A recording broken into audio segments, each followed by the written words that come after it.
A happy hello to all, and welcome back to Pascale's Storytime. I hope you're doing very well.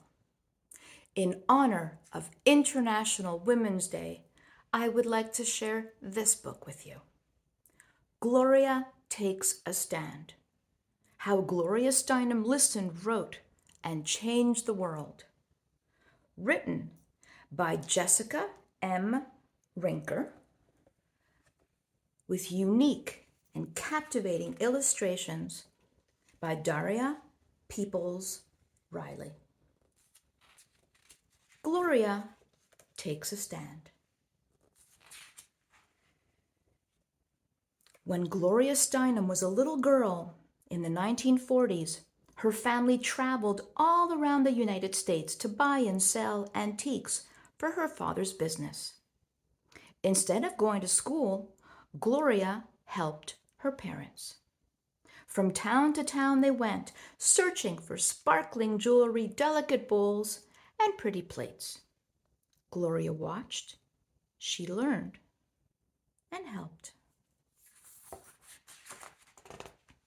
One day, Gloria saw something she wanted for herself. She asked her dad for a nickel. When he asked what she wanted to buy with the nickel, Gloria said, "You can give it to me or not give it to me, but you can't ask me what it's for." "You're absolutely right," Gloria heard. She also heard, "You're a smart kid." Gloria's parents liked how she thought for herself and could speak her mind well. Her dad gave her the coin. Although she liked traveling, it was difficult for Gloria to make friends. Deep down, she wanted a regular, stay in one place life like other kids had. She wanted to go to school instead of learning in the back seat of the car. Then one day, Gloria finally got the house without wheels she'd been hoping for. Gloria wished, she read, and imagined. Her parents were separating, though, so her home wasn't as perfect as she'd imagined. However, Gloria made many friends living in her new town of Toledo, Ohio. She took dance lessons and loved school. She spent a lot of time reading books by her favorite authors and imagining herself the heroine of the story. By the time Gloria was a teenager, she knew she would go to college. But it was the 1950s, and many colleges didn't allow girls to enroll. Gloria heard, "Education is a waste of time for a girl. Women should be wives and mothers only." Gloria wanted to go to college anyway. Her mother knew education was so important that she sold their home in order for Gloria to have enough money to attend. She went to Smith College in Northampton, Massachusetts. In college, there were ideas, books, and discussions about everything. Gloria was most interested in government. She worked hard and achieved top honors. Gloria thought. She questioned and learned. As graduation approached, Gloria still heard, "When are you going to get married?" She heard, "You should start a family soon." But Gloria knew women could decide for themselves when to start a family. She said, "Decisions are best made by the people affected by them." Gloria didn't want to get married or start a family yet. She realized she missed traveling. So, when she graduated from college in 1956, she decided to set out on a different adventure. Writing and traveling in India. While there, Gloria saw people gather in villages and homes when there were problems to be discussed. They talked to one another instead of hurting people or damaging property, something they'd learned from a teacher named Mahatma Gandhi. They talked about their lives, jobs, and families. They made decisions together and came up with peaceful ways to make changes. Gloria listened. She watched and wrote. She said, if you want people to listen to you, you have to listen to them. After she came back to the United States and began looking for a job, Gloria heard, some jobs are for women, but most are for men.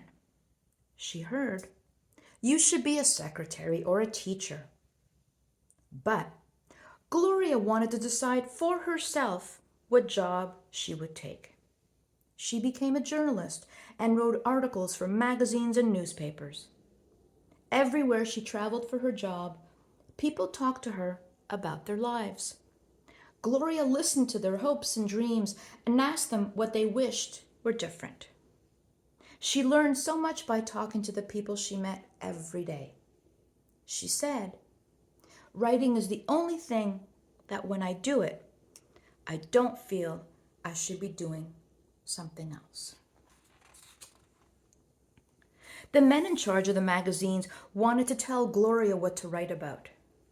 Gloria heard, we want more stories about famous movie stars, big secrets, and scandals. But Gloria wanted to write about important issues and people trying to make a difference in the world. So in 1963, Gloria asked her boss if she could go to the March on Washington for Jobs and Freedom and write a story about Martin Luther King Jr. Her boss said no. Gloria decided to go anyway. At the march in Washington, D.C., there were lots of men on stage who spoke about freedom and equal rights for people of color. In many places, Black people were not allowed to go to the same schools, restaurants, or even use the same restrooms as white people. The huge crowds listening wanted to learn how to change these unfair laws.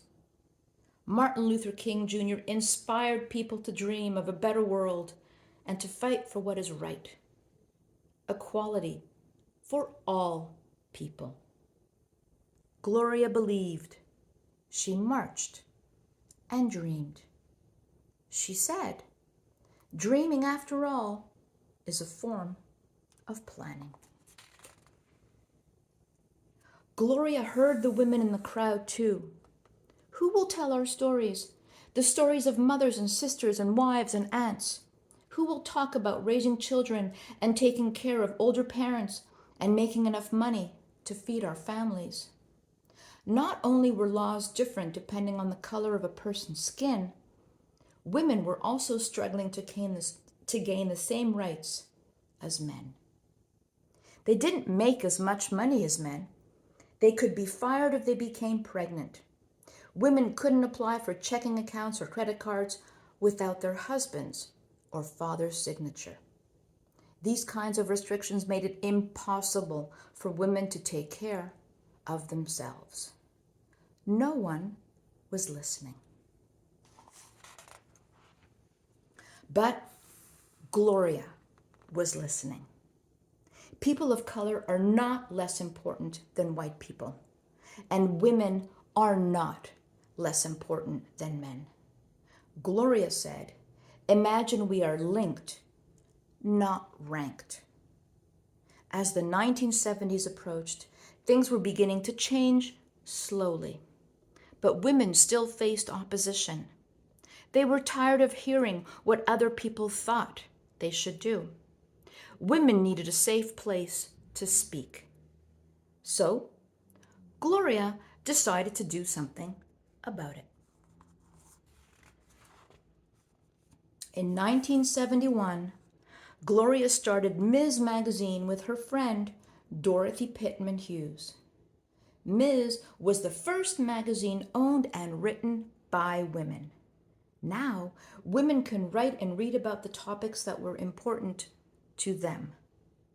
Ms. published articles about women who were changing laws, making choices for their own bodies, and protecting themselves from violence. There were articles about protests and poetry and art.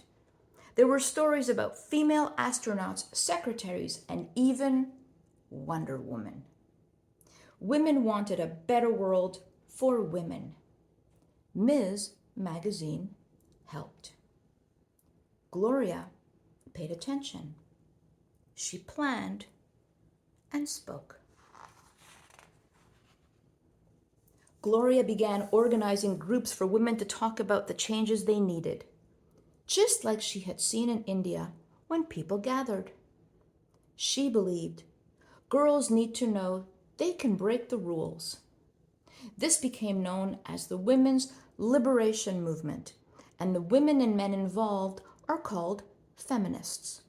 A feminist believes that all people should have equal opportunities. Gloria said, feminism is about making life more fair for women everywhere. People looked to Gloria as one of the leaders of the movement, and they wanted her to speak around the country. At first, it was scary for Gloria to speak in front of large groups of people, but she always had other women with her, like her friend Dorothy. Another woman who traveled and spoke to women with Gloria was her friend Bella Abzug. Bella was a congresswoman, lawyer, and feminist. Like Gloria, Bella was also fighting for change. Each woman had important issues to talk about. Together, they could reach more people. When it was Gloria's turn on stage, she didn't feel alone. She thought about all the women she'd met during her trips, all the stories she'd read in her magazine, and all of the amazing jobs women were doing now. Poets, politicians, doctors, mothers, lawyers, activists, homemakers. Their stories were all within her. Their stories made her strong. Gloria remembered. She stood and shouted. Gloria said, "The future depends entirely on what each of us does every day." Because of all the work Gloria and other feminists did, today, girls here, where are you going to college? What do you want to be when you grow up? Resist, persist. Black Lives Matter. The future is yours. Do you want to have children? What kind of changes do you want to make? Be yourself.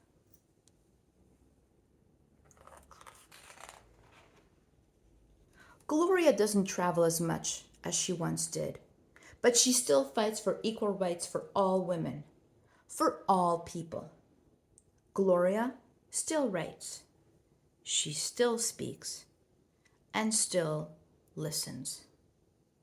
And she still wants girls and boys to stand up and speak for equal rights for all people. Listen, dream, speak.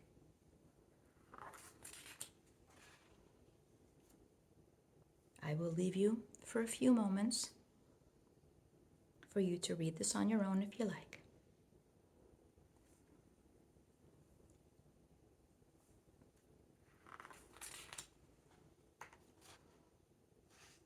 Very interesting, important events in U.S. women's history.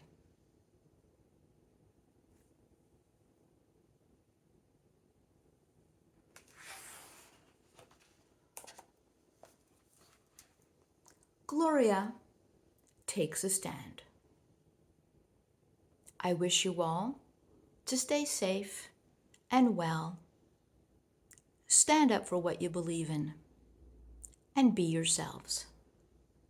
Sweet dreams always. Until next time, bye for now.